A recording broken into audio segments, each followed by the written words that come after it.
안녕하세요. 미친 신우의 헛소리 때문에 하마터면 이혼 엿딱지를 달 뻔한 30대 여성입니다. 어디 가서 하소연을 하자니 제 얼굴에 침 뱉기 같아서 차마 입이 안 떨어지고, 그렇다고 그냥 넘어가자니 성질이 뻗쳐서 하루하루가 지옥 같은 게 정말 미치겠더라고요. 그래서 이렇게 익명의 힘을 빌려 제 이야기를 하러 왔어요. 남편하고는 지인의 소개로 처음 만났습니다. 당시 저는 동네에서 작은 옷가게를 운영하고 있었고, 남편은 회사를 다니는 평범한 직장인이었죠. 지인 말로는 저희 둘이 성격도 조용조용하고 뭔가 서로 풍기는 분위기가 닮아 있다며 꼭 만나게 해주고 싶었다고 했어요. 그리고 지인의 말대로 남편과 저는 닮은 구석이 많았습니다. 여러 사람과 만나 왁자지껄한 분위기에서 서로 어울리기보다는 한두 명의 친한 사람들과 속 깊은 이야기를 나누기 좋아하고, 동물이라면 사족을 못 쓰는 것도 비슷했죠. 하지만 무엇보다도 취향이라고 해야 할지 입맛이라던가 좋아하는 영화 장르라던가 그런 게 비슷하니 참 좋더라고요. 그래서 2년이란 시간 동안 서로 불만 없이, 크고 작은 다툼 없이 연애할 수 있었던 것 같아요. 남편이나 저나 처음부터 결혼을 생각하고 만나기 시작한 것은 아니었지만, 저 32 남편은 36이다 보니 언젠가부터 자연스레 결혼 이야기가 나오기 시작했어요. 사실 남편은 어땠는진 몰라도 저는 결혼에 대해 막연한 두려움이 있었는데, 남편과 만나면서 제 마음의 벽이 허물어졌다고 해야 할지, 만약 결혼을 한다면 이 사람이랑 해야겠다는 생각을 종종 했었답니다. 그래서 화창한 어느 봄날, 남편이 공원에서 저에게 조금은 어설프지만 진심을 담아 프로포즈를 해왔을 때, 저는 기쁜 마음으로 그 프로포즈를 받아들였네요. 그리고 그때부터는 솔직히 모든 게 일사천리로 진행이 될 줄로만 알았죠. 하지만 인생이란 게 원래 뜻대로 되는 게 아니라더니, 막상 결혼 준비를 시작하면서 하나둘씩 따져보니까 남편 한 사람만 놓고 보면 그래도 크게 마음에 걸리는 건 없었는데, 시댁의 상황이 영 탐탁지가 않더라고요. 일단 남편의 가족관계만 두고 보자면 아버님은 남편이 어렸을 때 일찍이 돌아가셨고, 이후로 어머님과 누나 그렇게 세 식구가 서로 의지하며 살았다고 들었어요. 특히 남편하고 신우는 8살이나 차이가 나다 보니 어머님만큼이나 신우도 고생을 많이 했다대요. 그래서 남편은 말끝마다 우리 불쌍한 누나, 우리 누나가 고생을 많이 했지, 우리 누나 같은 사람이 없어, 뭐 이런 말을 자주 하더라고요. 그런데 솔직히 이게 그렇게 듣기 좋지는 않았습니다. 물론 남매 간의 우애가 좋은 건 응당 본받아야 할 일이고 칭찬받아 마땅한 일이지만, 고부 사이만큼이나 어려운 게 신우와 올케 사이라잖아요.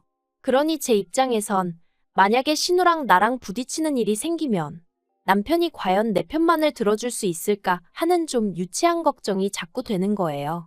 만약 남편이 공평하게 한답시고 중재를 하려 든다거나 신우 앞에선 신우 편 들고 제 앞에선 제 편을 드는 식으로 처세를 한다면 그 또한 정말 짜증날 것 같았으니까요. 아무튼 남편이 어찌나 신우에게 애틋한지 부담스러웠던 게 사실입니다. 하지만 그래도 결국 남편과 결혼을 하기로 한 결정을 번복하진 않았어요.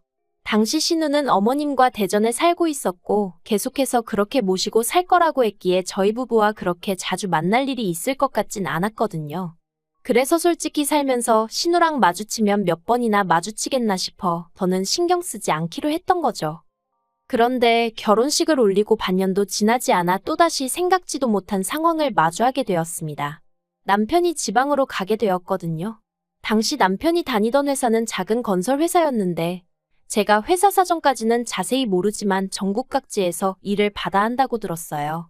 그런데 이번에 남편이 맡게 된 공사는 누군가는 해당 지역의 관리감독역으로 가 있어야 하는 상황이었고, 회사에선 그 자리에 저희 남편이 가길 원한다대요.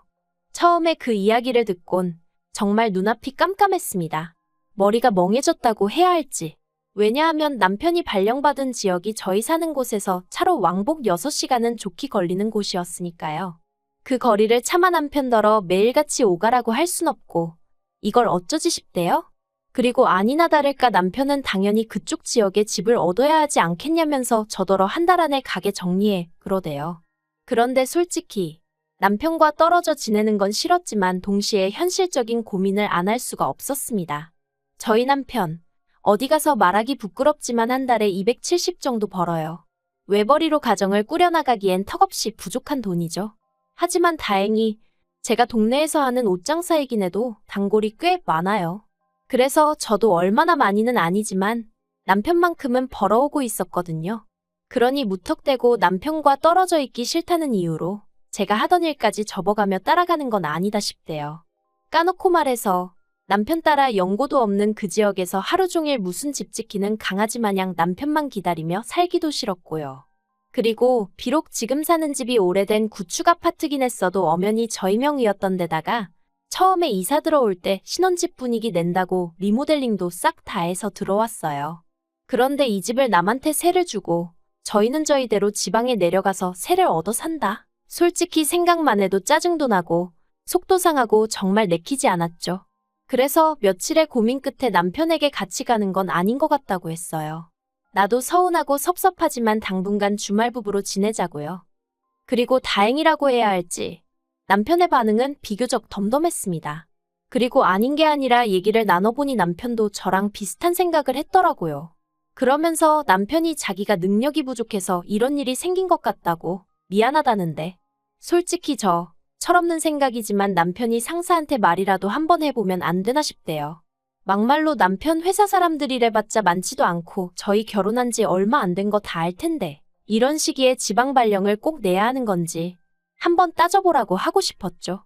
하지만 저희 남편 솔직히 그런 주변머리가 없어요. 그러니 위에서도 저희 남편을 꼭 집어 발령을 낸 걸지도요. 아무튼 저희는 이렇게 된 상황과 결정을 양가에 알렸습니다. 그리고 친정부모님은 하나뿐인 딸이 시집간 지 얼마 되지도 않아 대부분의 시간을 독수공방하게 생겼다며 몹시 속상해하셨어요. 하지만 시댁의 반응은 좀 달랐습니다. 며느리가 혼자 있게 된 것보다 남편이 마누라 없이 혼자 어떻게 생활을 하냐며 속상해하셨거든요.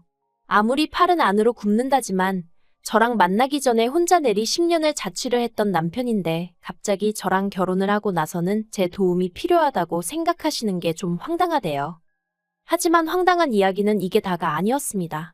본격적으로 남편이 지방으로 내려갈 준비를 시작하고 얼마 지나지 않았을 때였어요.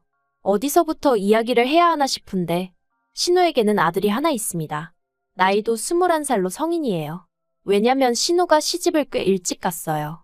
아버님 돌아가시고 어머님이랑 고생하던 시기에 시매부가 신우한테 참 잘해줬었다나 봐요. 그래서 일찍이 결혼하고 시조카 낳고 그랬는데 시매부가 시조카 중학생 되던 해인가 여자가 생겼다며 이혼하자고 들더랍니다. 얼마나 그 여자한테 홀렸는지 자식이고 재산이고 다 필요 없다면서 도장만 찍어달라고 빌더라나요?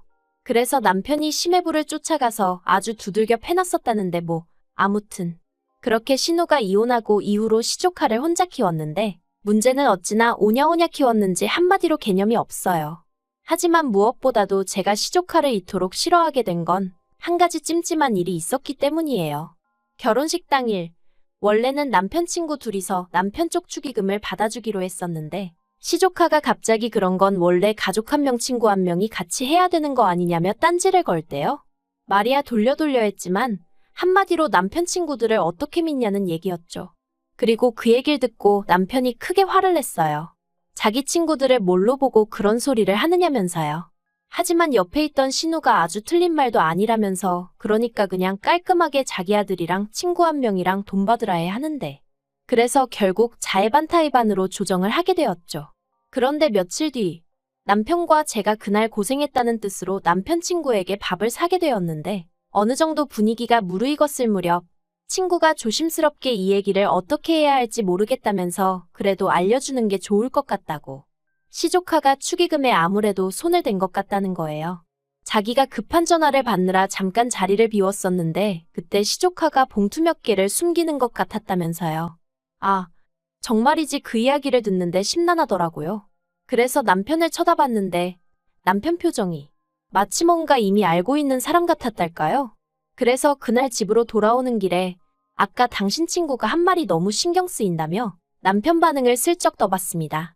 그러자 남편이 실은 자기도 마음에 걸리는 부분이 있긴 한데 그래도 혹시나 자기가 잘못 생각한 거면 뒷일을 어떻게 수습하나 싶어 그냥 넘어갔다며 그냥 이 일은 묻고 가자대요.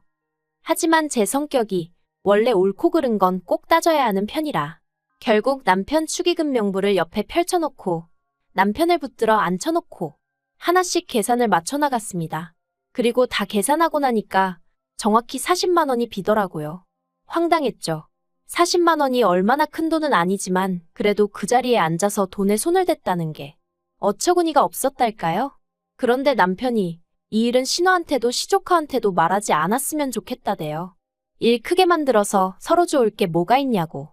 막말로 우리가 앞으로 시조카한테 우리 돈을 맡길 일이 뭐가 있겠냐면서 그냥 용돈 한 번 줬다 생각하고 넘기자며 저를 계속 말리더라고요.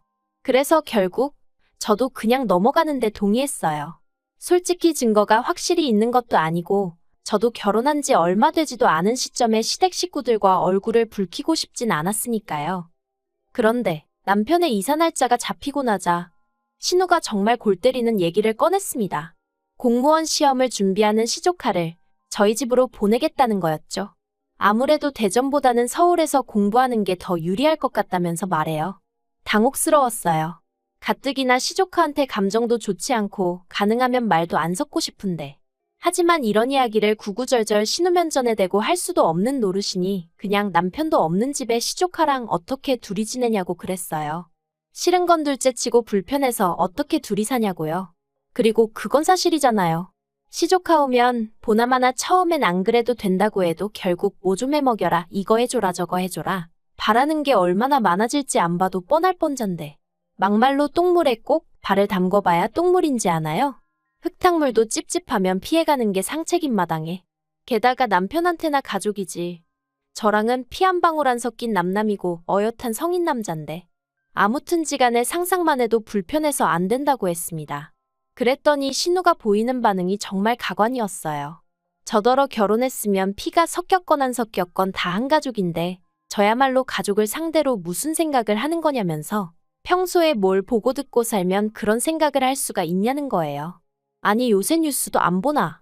아무튼 싫다고 절대 안 된다고 했습니다. 그리고 한 3일은 잠잠하더라고요. 남편도 제가 신우랑 통화한 걸 알 텐데 가타부타 말이 없고 그래서 어쨌든 신우가 내 말 뜻을 이해했나 보다 다행이다 생각했죠. 그런데 그건 순전히 제 착각이었습니다. 그날도 평소와 다름없이 가게에 나갔는데 날씨가 더워서 그런가 유난히 손님이 없더라고요. 그래서 그냥 오늘은 가게 문을 일찍 닫을까 생각을 하고 있었는데 갑자기 신우한테 전화가 걸려오대요. 이걸 받을까 말까 고민하다 피한다고 평생 피해질 것도 아니다 싶어서 결국 전화를 받았습니다. 그러자 신우는 왜 이렇게 전화를 늦게 받냐며 신경질을 내더니 이내 날카로운 목소리로 자기가 곰곰이 생각을 해봤는데 이건 제 의사를 물어볼 문제가 아니라면서 무조건 시조카를 올려보낼 거니 그런 줄 알랍니다. 그리곤 한다는 소리가 막말로 저희 남편이 지방으로 내려가고 나면 제가 저희 집에 누구를 불러드릴지 어떻게 하냐면서 저를 지켜보기 위해서라도 시조카를 보내놔야겠대요.